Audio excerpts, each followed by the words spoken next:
Hi అండి. ఈ సమ్మర్లో చాలా మందికి ఫంగల్ ఇన్ఫెక్షన్స్ వస్తూ ఉంటాయి. ఈ ఫంగల్ ఇన్ఫెక్షన్స్ని ఎలా గుర్తించాలంటే అవి ఎర్రగా రౌండ్ ప్యాచెస్ లాగా ఉంటాయండి. ఆ ప్యాచెస్తో పాటు ఇచ్చింగ్, విపరీతమైన ఇచ్చింగ్, నైట్ కానీ డే కానీ చెమట పట్టినప్పుడు బాగా ఇచ్చింగ్ వస్తూ ఉంటుంది. సో ఇది ఎలా ప్రివెంట్ చేయాలి అంటే ఫస్ట్ థింగ్, ఎక్కువ చెమట పట్టే ప్రదేశాల్లో కొంచెం యాంటీ ఫంగల్ పౌడర్స్ వేసుకోవడము, తర్వాత లూజ్ బట్టలు వేసుకోవడము, టైట్ లెగ్గింగ్స్ కానీ జీన్స్ ప్యాంట్లు కానీ, కొంతమంది పెద్దవాళ్ళు శారీ కట్టుకునే వాళ్ళు నాడా దగ్గర కూడా టైట్గా కట్టుకుంటారండి, అక్కడ ఎక్కువ చూస్తూ ఉంటాము.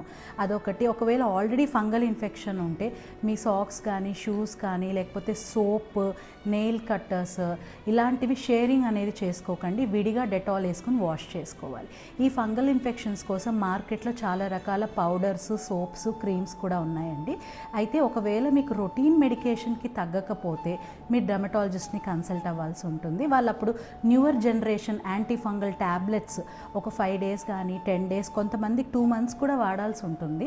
అండ్ నైట్ ఏంటంటే అప్లై చేసుకునే క్రీమ్స్ స్నానం చేసిన తర్వాత డ్రైగా పెట్టుకొని బాడీని, అప్పుడు ఆ యాంటీ ఫంగల్ క్రీమ్స్ అనేవి అప్లై చేసుకోవాలండి.